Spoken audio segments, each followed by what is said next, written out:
Hola, bienvenidos a un vídeo más. En este vídeo les voy a intentar explicar lo que es una fuente de intensidad constante. El símbolo de una fuente ideal de intensidad constante es este que aparece aquí, este, pero en un principio puede ser un poco extraño el decir ¿y de dónde sale esa intensidad, no? Una fuente de intensidad lo que hace es que te asegura una intensidad en el sentido en el que marca la flecha en esa rama. O sea, en esta rama iría una intensidad así. Para verlo un poco más claro, he hecho aquí un esquema de una fuente de intensidad real, un poco simple, pero que nos va a poder aclarar las ideas. Bueno, aquí tenemos un transistor, que va a ser el elemento activo que nos proporcione que se asegure la intensidad constante a través de la carga. ¿Cómo lo hemos hecho? Hemos puesto aquí un diodo Zener en el que entonces este punto siempre va a tener una tensión constante. Como esta tensión es constante y entre base y emisor siempre tenemos 0,6, 0,7 voltios, entonces aquí tenemos una tensión constante. Al tener una tensión constante aquí, esa tensión dividido la resistencia que pongamos nos genera aquí una intensidad también constante. Como la intensidad de emisor es la intensidad de base más la intensidad de colector, y la intensidad de base digamos que es despreciable, pues más o menos la intensidad de emisor va a ser la intensidad de carga o la intensidad de colector, por lo que nos aseguramos una intensidad aquí constante. ¿Cómo se hace eso? Pues trabajamos en la zona lineal del transistor, y a medida que va pasando más intensidad, pues el transistor se adapta en tensión para moverse en su zona lineal y dejar pasar la misma intensidad. Veamos un ejemplo. Por ejemplo, metemos una resistencia de carga de 5 ohmios y vemos la intensidad que pasa. La intensidad que pasa son 181 milis, y la tensión que se queda en el transistor son 7,2 voltios. Si yo cambio la resistencia a, por ejemplo, 25 ohmios,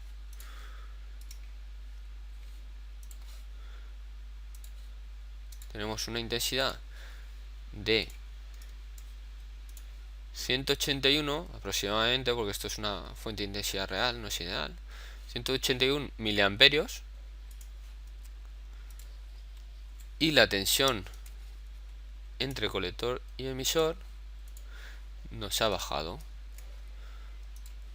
a 3,6 voltios. Bueno, idealizando esto, ponemos esta fuente de tensión aquí, la resistencia de carga la ponemos aquí, que será R4, y todo esto va a ser nuestra fuente de intensidad. Hacemos otra simulación y ahora ponemos los marcadores de intensidad en la resistencia, y vemos como efectivamente tenemos 181 milis igualmente, pero ahora estamos jugando una fuente de intensidad ideal. ¿Qué pasa? Que la resistencia solamente va a mirar la intensidad que le pasa por su rama. A través de la intensidad que pasa en su rama se genera una diferencia de tensión. ¿Qué podríamos decir aquí? Pues que esta fuente de intensidad está en serie con la resistencia. Entonces, digamos, esta fuente de tensión me genera un diferencial de tensión entre este punto y este punto. ¿Y qué podemos decir aparte de este circuito? Pues que a la resistencia le va a dar igual, porque que aquí haya un potencial positivo y aquí uno negativo, eso no me determina nada en la resistencia. Lo que me determina algo es que la está cruzando una intensidad, y por eso va a tener una diferencia potencial. Vale, como sí que podemos determinar la diferencia de potencial por tener una fuente de intensidad, la diferencia de tensión en la fuente de intensidad vendrá determinada por la diferencia de tensión en la fuente de tensión y la diferencia de tensión en la resistencia.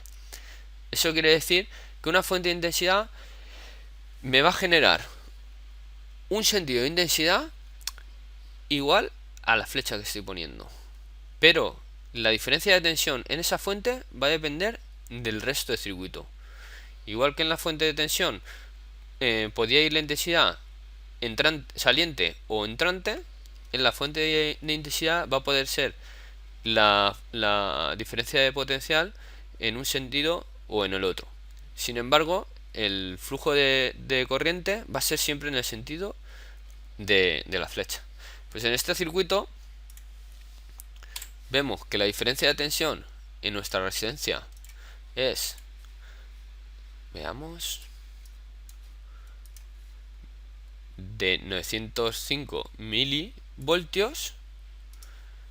Y si yo quito esto, quito la fuente de tensión, veremos cómo nos da igual.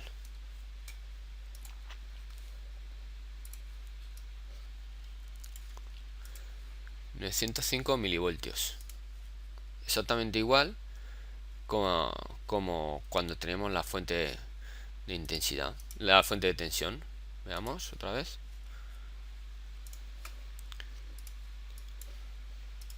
...905 milivoltios... Eso quiere decir, por lo que hemos comentado, que la resistencia no mira otra cosa que no sea el flujo de intensidad que pasa alrededor de ella, o la diferencia de tensión, pero si la ponemos justo determinando este punto y este punto. Dijéramos, vamos a ver otra cosa. Por ejemplo, si yo pongo la fuente de tensión así,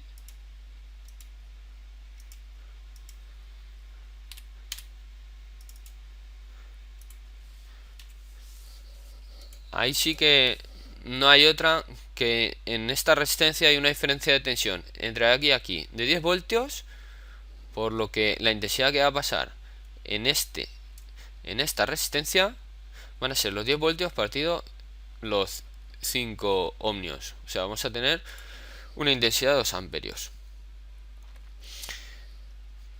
Pero la intensidad de la rama total van a ser los 181 milis. Veamos. La intensidad de mi resistencia van a ser 2 amperios.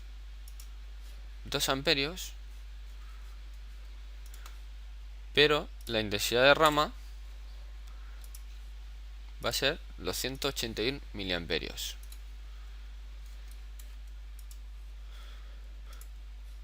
O sea que la resistencia mira la intensidad que tiene de rama, pero observar que aquí la rama es el conjunto. El conjunto. A la resistencia en este punto y en este punto le estamos aplicando una diferencia de potencial. Y esa sí que la sabemos, no se queda indeterminada. Es por esto, porque por aquí pasan 2 amperios y por aquí pasan la intensidad, digamos, en sentido contrario, para que al final nos queden 181 miliamperios. Bueno, pues con esto hemos terminado nuestro vídeo de hoy. Hasta luego.